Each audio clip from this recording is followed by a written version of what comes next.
Hi, this is Matthew Robert Payne, and this is my book called His Redeeming Love, and this is chapter 21 called Seperation.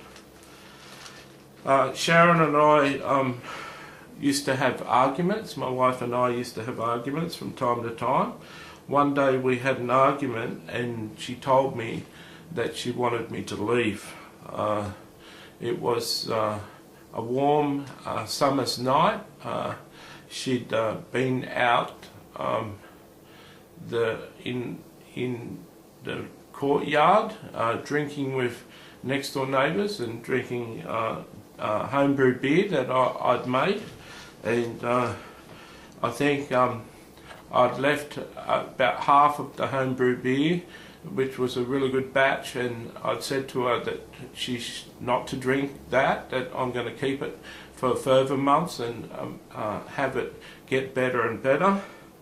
And I went to the cupboard that night and found that that special collection that I was saving had been drunk, and she was drinking all that beer with her friends, and I think I went out and addressed her and said that I told her not to drink that. And when she told me to leave, I was shell-shocked.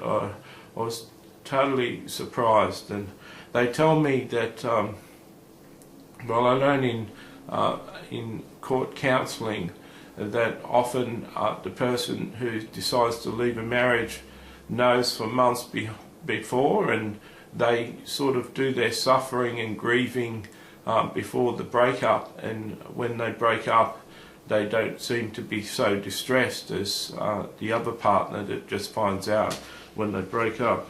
I had no idea that my marriage was just about to break up. I thought everything was going on quite well with my marriage. I tried to reason with Sharon and let her see reason that our marriage was okay, but she would hear none of it. She'd made her decision and was quite forceful in the fact that she wanted me to leave. I asked her if I could sleep in our bed that night, or did I need to sleep on the couch, and she said I could sleep in the bed. The next morning I went in and saw my son and said goodbye to my son silently, and I left on a bus, caught a bus into the city, and then rang my parents from the city and got on an early train that left at 7:30 in the morning to go to Coffs Harbour, which was about a 300-mile trip. When I caught the train to my parents' place, I remember just shaking my head all the way, and part of the way crying. I think about half of the trip I was crying. My mother and father met me at the station, and my eyes filled with tears, and when I saw them, and my mother hugged me. My parents told me that they knew from the beginning of the marriage that it was going to break down, and that there was no use trying to fight for my marriage, because it's not going to get anywhere. If Sharon has decided that it's over, then it's over. I had a hard time believing that.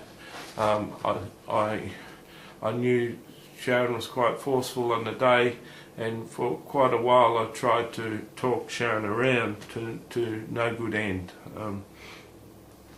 When I was there at Coffs Harbour at my parents' place, my sister was visiting with a family, and she'd just done a study on the effects of sexual abuse on a person's personality, and she had this list of 25 personality characteristics that someone who's been sexually abused would manifest, a certain number of them.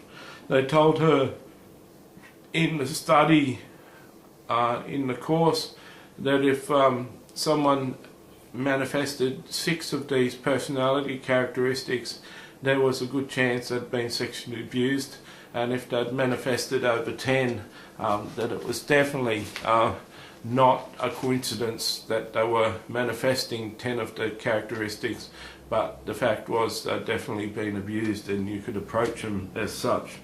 My sister said to me that she knew that Sharon had been sexually abused by her father, or by her stepfather, and she asked me to go through the list and see how many that I could count that had personality characteristics of Sharon.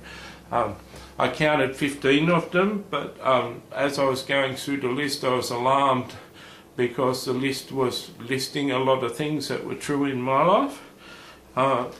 At the end of the list she said that she'd only seen 11 of them with Sharon and that I'd done good finding 15.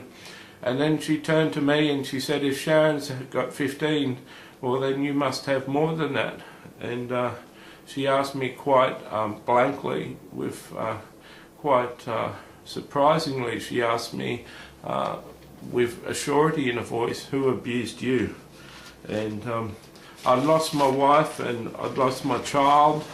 I'd lost most of my reason for living, and so I was in a state where I wasn't afraid to confess what had happened to my life. So I started to cry and told her about my sexual awakening and the men on the beach that I'd been with, and they did the opposite of what I believed that they would when they were told this information. Rather than being sick and disgusted with me, talking about my addiction to men and addiction to prostitutes, they actually got up and came and hugged me, and there was tears shed, and this was the opposite of what I believed was going to happen for years if I ever opened up. I was intensely ashamed of my life, and it was secretive, and it was something that I didn't share with anyone, and they were treating me really differently. One of the main things about being sexually abused is the feeling of shame and the feeling that some way that you were responsible for what you did. The guilt of sexual abuse lingers for many years and manifests itself in many ways, in many personality traits of its victims, and this continues until it's addressed. I'm forgiven for the part I played in my sexual abuse. I remember, as I shared earlier on, that I went back on my bike to meet the man after he'd touched me on the beach, and I went back there willingly to partake in that. But my sister and my mum said that even that was I was taken advantage of. Self-forgiveness is a hard thing to do. We often forgive other people for the wrongs that they commit toward us, but self-forgiveness is the hardest thing to do. Satan will use all of his power to keep your secret from coming out, and if it hadn't have been for my sister doing that study, my secret may have never come out and I'd still be suffering.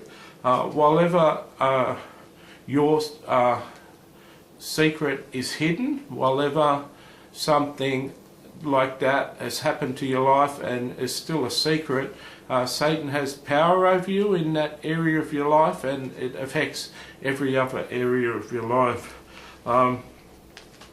When I figured that I'd lost my wife and child, I had nothing left to hide, and I was able to share what had happened to me.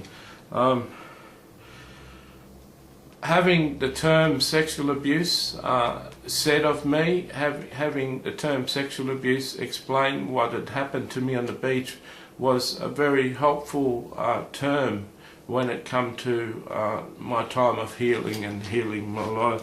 But perhaps someone has interfered with you, and perhaps they've touched you as a child sexually, and perhaps now is the time to seek out counselling, to seek out a counsellor to work through what you've been through. I hope my story has opened some people up. I certainly sharing my story of abuse and the life that I've lived to open other people up and let people know very clearly that it happens to more than one person. And so I pray that God would open you up, and if you've been affected in some way, that you seek out counselling and share that little secret that you feel is dirty. God bless.